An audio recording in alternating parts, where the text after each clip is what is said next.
I'm Jim Reinhardt. I'm on the Friends of Cedarburg Bog board.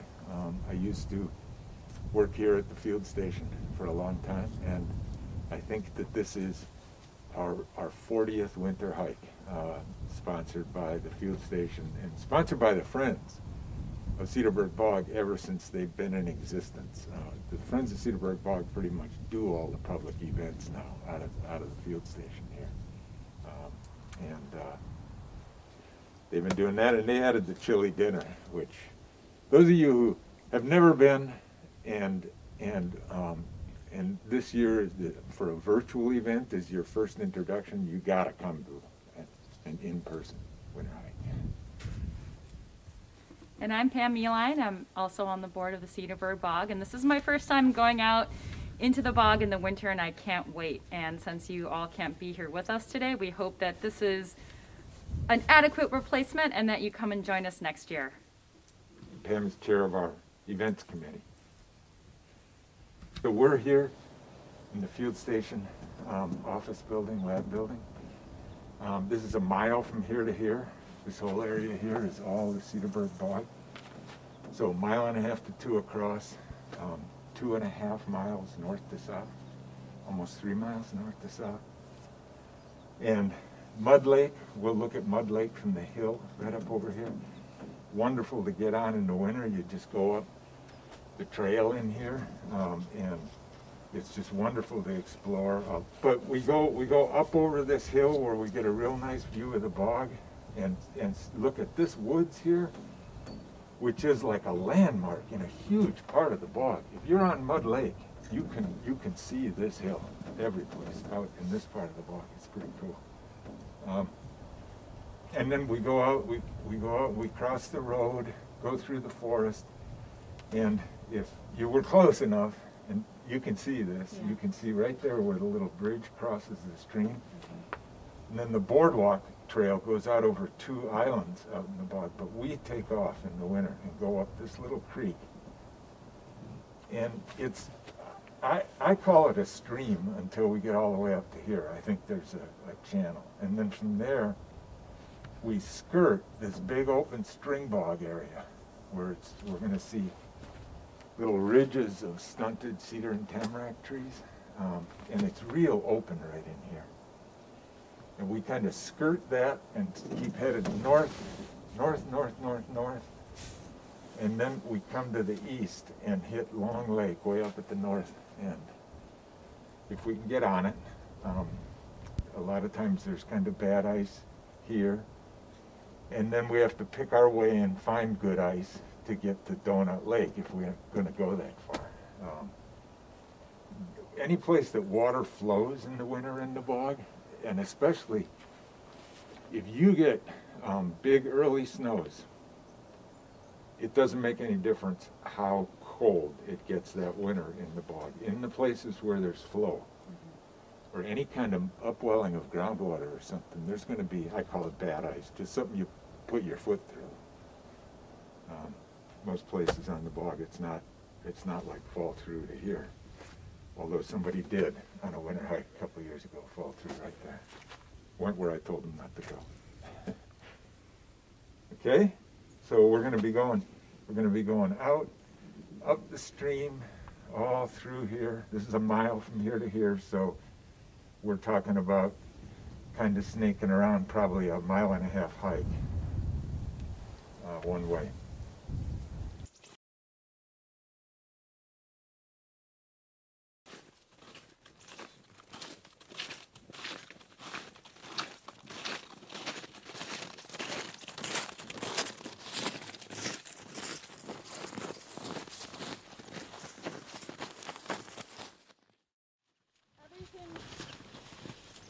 So much has been melted and refrozen, but this is really good.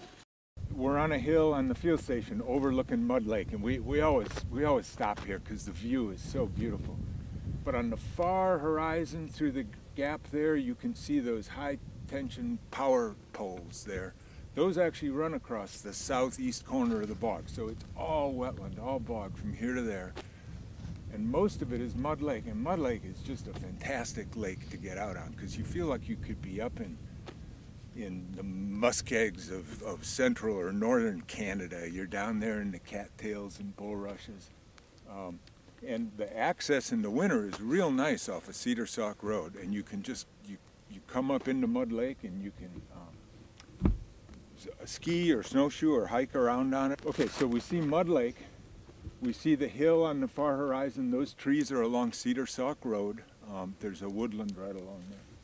And off to the right of the Mud Lake, you can kind of get a dark hump of a mound back in there. That's the island that's in the lake that you can walk around in the winter when you walk out on the lake.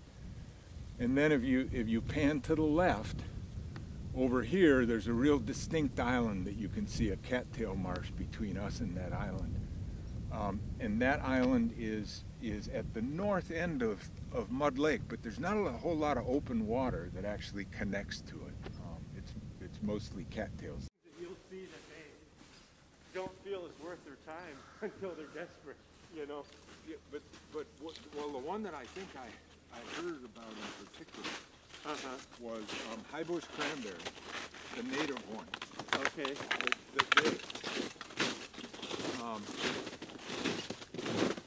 It's actually more nutritious in the late winter, early spring.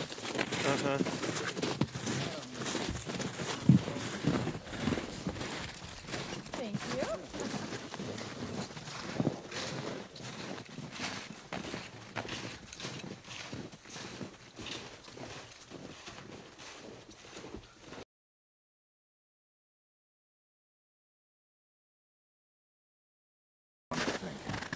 So here we can actually get, yeah. Is it? Yeah, when They you have look big at the paw. pot, like when you look here, you can see, so you can see our toes. So 1, Oh, 2, yeah. 3, 4, 5, right? That's what I think I'm seeing. Yeah. And They have big paws. they've got big paws and they're furry right now. And So this draggy thing it's yep, right here I got that mark. Oh, that's really nice. That was on my list of tracks to look out for today. So that's a fun one. doing. But Decodon verticillata, it's in the same family as purple loosestrife. It's in the loosestrife family. But it grows right at the edge of the marshes where the water's getting too deep for anything else, and it has these punky, spongy bases that help the whole thing to float. I mean, there's really no solid ground right underneath that plant, but it just kind of floats there on that mat. Beautiful purple flowers underneath. You can see the little whorled clusters of fruits where the flowers were. And always with that arching, look at that beautiful arching texture there.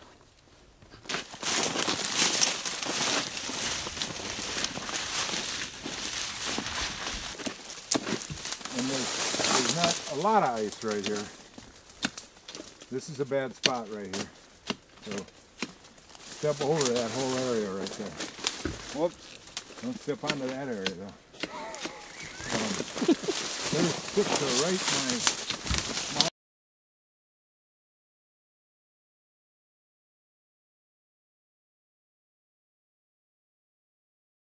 There's a giant reedgrass that's native. It was always native. Phragmites australis was always native. But there's a strain that's Eurasian that has been introduced, and that's the one that's taken off. If you drive up around Green Bay, around those oil tanks, it's like how that never catches on fire every year. But the native one is real distinct from the non-native one. The native one loses the leaf sheaths. This kind of tends to come off in this native one over the winter, or a lot of them are gone. And it has this unbelievably silky, smooth stem. I mean, it just makes you want to cut off a little piece of it and suck on it all day because it's so nice and smooth. Maybe that's a little weird thing. But the non-native one is real ribbed, and it's not shiny and smooth like this. These tend to, during the growing season, they get kind of purple, and they really are hollow. So if you're going to do the thing that Steve McQueen had to do in that movie where he got a reed and went under the marsh and breathed like this. You can do that through this. So all we've ever found in the Cedarburg Bog is the native strain, but to get to the end of the story, at the same time that the non-native has really spread like wildfire along roadways, and one of the reasons it's always along roadways in places like that, I think the term is a halophyte. It likes salt. It likes salty conditions, so road salt is wonderful for it. And at the same time that it has spread, this has increased dramatically in the Cedarburg Bog, but it's native. It's definitely the native type, and it's always been here. 40 years ago, it was here, but it was never like this 40 years ago.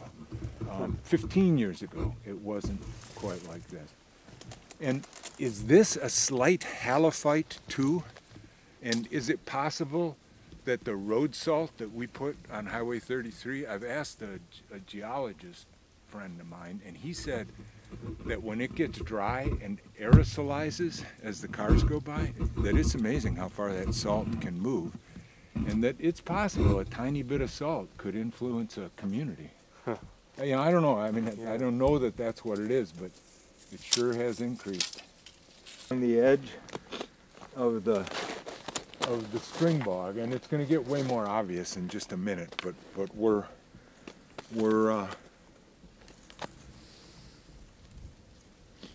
yeah, that line, this, okay, let me do it this way so you can see what I'm talking about. I'm straight east with the, no, straight east with this compass right now. So we are going to go, I'm going to set my compass to north, and we're going to keep going north. This little tiny plant down in here with football-shaped leaves, I'm going to pluck one because they're real common out here. But that tiny little plant is cranberry. And it's the same cranberry we eat at Thanksgiving. We've bred it to have pretty big berries, but these have pretty nice berries too. And if you take a frozen one and put it in your mouth, it's absolutely wonderful. I mean, it's like it hasn't lost anything. And oh, holy cow, right next to it, look at these. I think that's sundew. I mean, it's that big and robust. I think it must be round-leaved sundew. There wouldn't be any leaves down here anymore that we could see. But I'm almost positive that these are the fruits of round-leaved sundew. Oh, I don't know. Could I be? I mean, look at how tall that stalk is.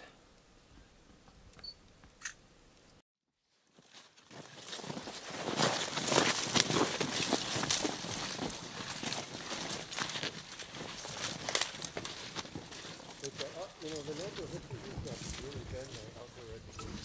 Yeah. I mean, the closest thing to a full moon is what I've had. You know, you get this. Yeah.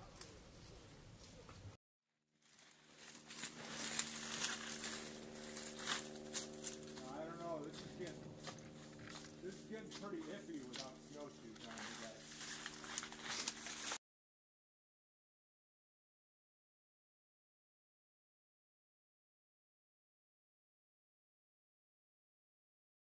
In one of the real open parts of the string bog here, and it's named string bog because there are these lines of little stunted cedar and tamarack trees. A tamarack that is 3 inches in diameter, 4 inches in diameter out here. Some of them we've aged to 250 years old. You need a microscope to count the individual rings because they lay down only a couple cells of width a year.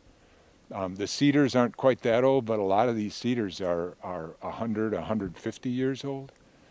And they grow in these strings that kind of snake through here. They're real easy to see from the air. From the ground, it's hard to see them because they meander. But if you start walking this direction, sort of south, east from here, and cross the strings like we've been doing. Without the deer trails we've been on, you'd crash through a string and then you'd be in a big open area like this, and crash through a string and be in another open area. But we just got to the part where it's the most open. This is where there are the fewest strings and most of it's open. It's just a real kind of magical place. When you think about the fact that we're 30 miles from Milwaukee, and this is really a wilderness where we are.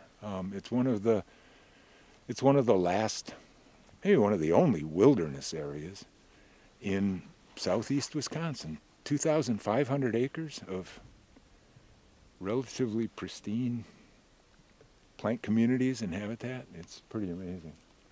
It's worth taking care of, friends of Cedarburg Bog. It's worth taking care of. And into the string they go.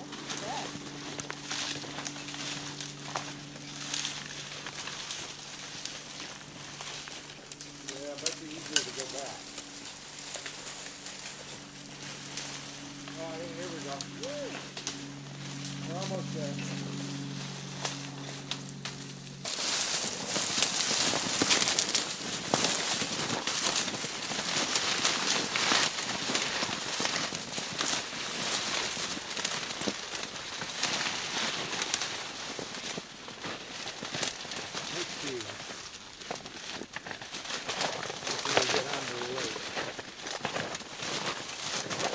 So we're only seeing here, we're seeing maybe half of Long Lake. We can put an aerial photograph in to show it. And that, just on the right shore there, that real nice domed mound of trees is actually an island on the lake. And a lot of times the people who want yet more exercise, sometimes they'll walk all the way to the south end of Long Lake. And we're only seeing maybe a little over half of it here. It bends around to the west, out of sight. Or at least they walk down and walk around that island. And the islands in Long Lake and in Donut Lake, it is unbelievable the density of poison sumac. Really? On the fringe of those islands. It's like God said, I'm going to really protect the heck out of these islands. Right. And just ring them with poison sumac. Why do we see poison sumac here? Is it just soil type and not, say, out at River Edge or?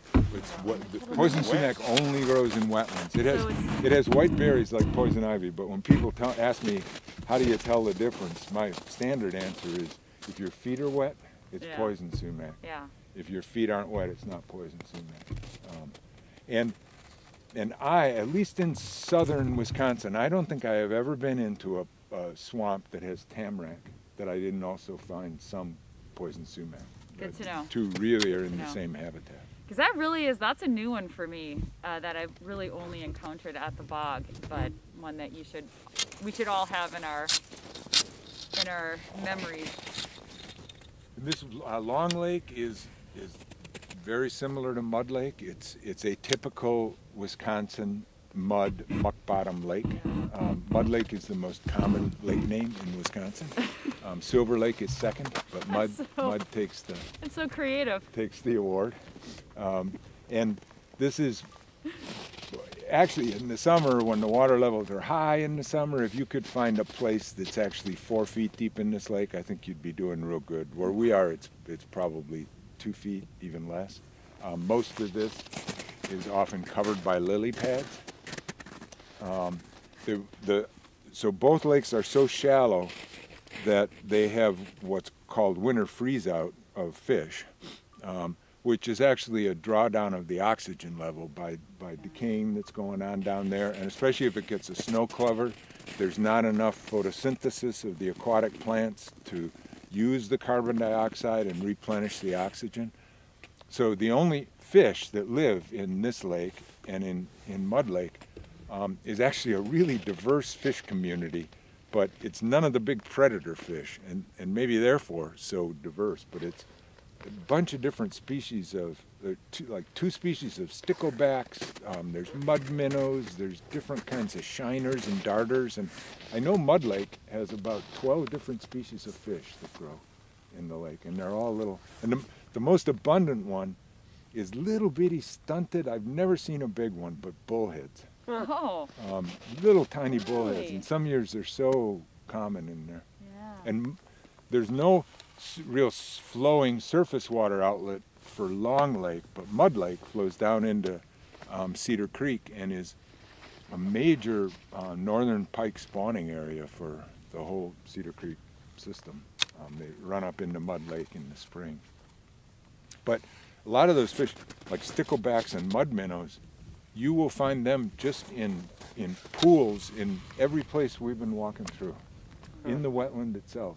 You think fish need lakes or streams, but there's at least mud minnows and sticklebacks don't need any stream at all. They need like moist, mucky soil pretty much. All right, that's something I've never seen. That's Sorry about that. I thought we were going to